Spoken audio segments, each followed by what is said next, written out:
Scaling a brand new e-commerce brand is super difficult. However, scaling an e-commerce brand that's sort of established and already generating sales is even a harder task. But that's exactly what we ended up doing for this baby brand right here, which was already an established e-commerce brand doing roughly $500,000 a month. And we were able to scale it from August 18th to around September 5th, when I'm recording this video, to $172,541 in revenue. And in this video, I want to go over exactly how we made it happen, and most important of all, how you can do it for your own brand. So before getting into the nitty-gritty details and exact strategy, let's now go over the actual results for this brand. So I'm looking at the data from actually August 19th, because it is a brand under my Google Ads agency, Your Marketing, which we took over on the 18th of August. So technically we began work on the 19th of August, but from the 19th of August to September 5th, which is yesterday,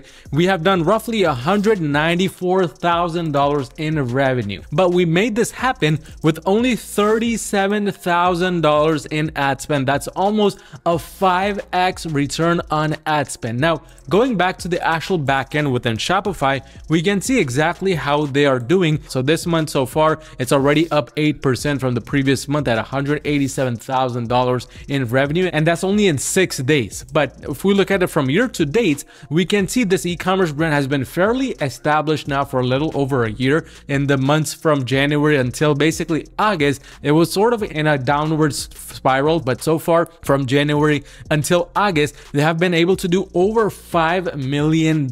Pretty crazy numbers. But now this might bring you to the main question: how is this even possible? Our first step was to actually not even start with the foundation. It was to actually just understand what errors were happening on the foundational level to fix later on when the demand for this product died down, or when the sales naturally died down. Because if we went into, again, fix those errors at the moment, a lot of times the Google Ads campaigns can actually take a negative toll on that action, and as a result the sales can drop overnight. And I speak from experience, by the way. Instead, we went right into the scaling method. But before going into the scaling method, let's go over the actual store and what it sells. So if we look right here at the overall product, which by the way, it's only one major product, we can see that the average order value is roughly $65, and that's only selling really one major product. All these campaigns that you see here, which is 10 total campaigns, is just search campaigns along with campaigns targeting performance max, but with a different countries,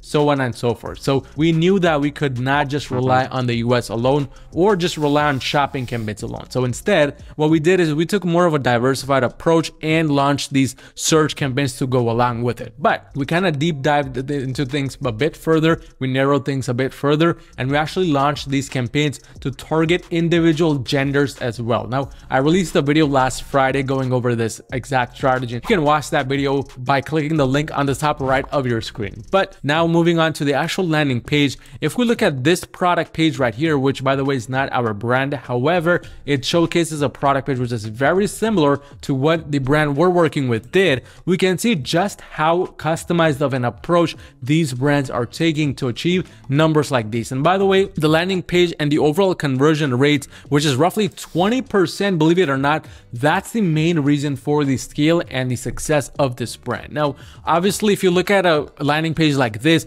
it would start to make sense of why it's a 20% conversion rate, because the product page that we are working with, the brand we're working with, it has a very similar approach to this, where when you right off the bat, when you land on the product page, which I'm gonna refresh, we can see there's actually a video playing of the product. It has words on it to describe the product features, how it's ideal for the baby, so on and so forth. On the right, if we look at it right here, there's a bunch of reviews in a different color. It's the color green, but all of their call to actions actually match that color as well. So that's why it makes sense to have that greenish color. But looking at it from the top, there's questions and answers here, which again, so many e-commerce brands don't have. And there's a small description followed by sizing, variations, and then there's an offer to basically pay over time. They also have the shipping right here, information on shipping. Then they have more beautiful looking images which directly describe the product. They showcase happy babies, happy children, which obviously for this niche parents who are buying this for their kids.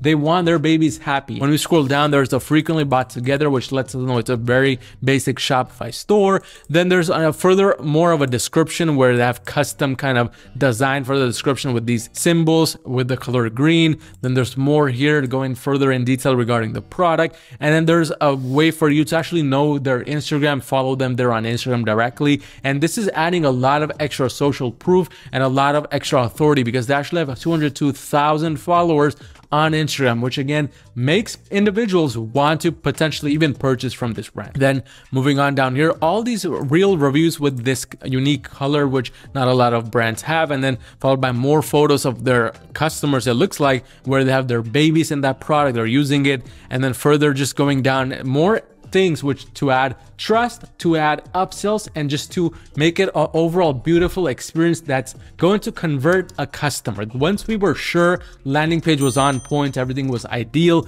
we really began our approach. Now, during that time when we took over, which again, if we look at from August 1st to August 18th, this brand was roughly in total spending $1,800 a day on average. So if we change this to cost right here, we can see that it was really hovering around this range where sometimes it would go down to 1,600, then it would go up to 1,800, then it would go back down, and it was just this range that it was at. It was not really able to cross that range. And if we actually scroll all the way to the bottom and look at the ROAS during that time, it was a 4.63x ROAS. But from that time period of spending $1,800 on average, we were able to scale this brand up to spending over $2,000 consistently, and in the recent time almost $3,000. How did that really start to happen? Well, the things that we did essentially were pausing irrelevant and overspending keywords. So because there were a lot of search campaigns within this brand, what we noticed was there were just way too many keywords which were unnecessarily spending a lot of money. And you can look at this on your own account by just going to the search term section and looking at all of the kinds of keywords which are ranked for. In this situation, because the budget per day was so high, there was a total of 298 different keywords which we were ranking for. There were a lot of keywords which were just spending money, which were just wasting it at that point. Now we have shut off a lot of them, but now there's newer ones which are starting to spend money, and the optimization phase continues. But once that was done, we actually then focused on the ad copies, because with this ad account, what we noticed was that the ad copies were extremely poor quality, and this could be seen with the overall conversion rates during that time period. I mean, during that time period, this is a brand campaign, which is why it has such high conversion rates. If we now look at a more of a cold traffic search campaign like this one, we can see the conversion rate was around 4%. Maybe it would go up to 5%, 6% on some days, then it would drop back down. And we wanted to really fix that so that it could be consistently above a certain number and certain kind of range. So this included improving the ad copies. It also included improving the site link extensions and the call out extensions. Site link extensions are basically these ones right here, where you can add a lot of external things, kind of directing people to different links within your website, or also call out extensions. Some of the best ones which we found that worked here were things such as X amount of happy customers. So in this case, we wrote 30,000 happy customers. We also wrote things like no risk return guarantee, or no risk refund guarantee, or 24/7 customer service. So that's what we noticed. That's where the real boost in the kind of conversion rates came about. But the third and final thing, which we started to do more often because we were noticing some things were starting to work fairly quickly because of the high budgets, is specifically with the Performance Max campaigns, we decided to start increasing the budgets rapidly. And when I say rapidly, I mean every 5 to 7 days, we would bump it up by 10%, 15%, up to 20%. And because the campaign was working so well, the break even was at a 1.5, but it was running almost above a 2x, almost a 3x, we decided to be a bit more aggressive with the scaling phase. But one extra thing which we did also start implementing here is we incorporated Trustpilot reviews. Now,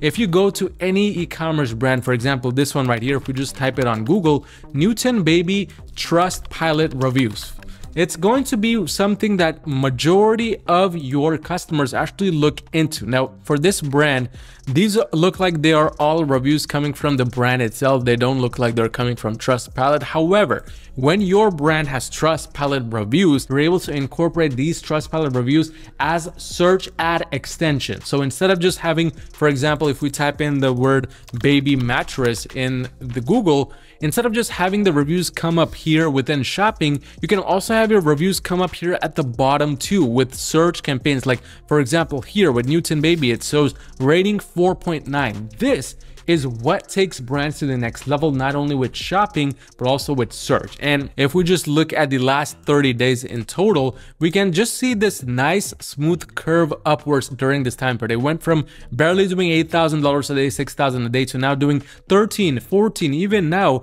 almost $15,000 in revenue just from Google Ads alone. Now, from this point onwards, we're going to, on an ongoing basis, continue optimizing the feed, because now there's just so much data coming in from Performance Max, coming from search campaigns. I mean, for PMax, just going into insights, we can get so much juicy, valuable data and incorporate these keywords not only into more search campaigns, but this is what we're going to be doing to optimize the feed further as well, within the merchant center, with the description, and all sorts of stuff like that. But alongside that, we will be optimizing the campaigns further, getting rid of any bad keywords, further aggressively scaling the budgets now to maybe even 20% every 5 to 7 days. But if your brand does do $40,000 per month in revenue and you need just a little bit of extra help scaling your brand to the next level, go on to my website at yourmarketing.com and schedule a free call with me to see how we can potentially work together and make that happen. But go ahead and like this video if you found any type of value from it, and subscribe if this is one of the first times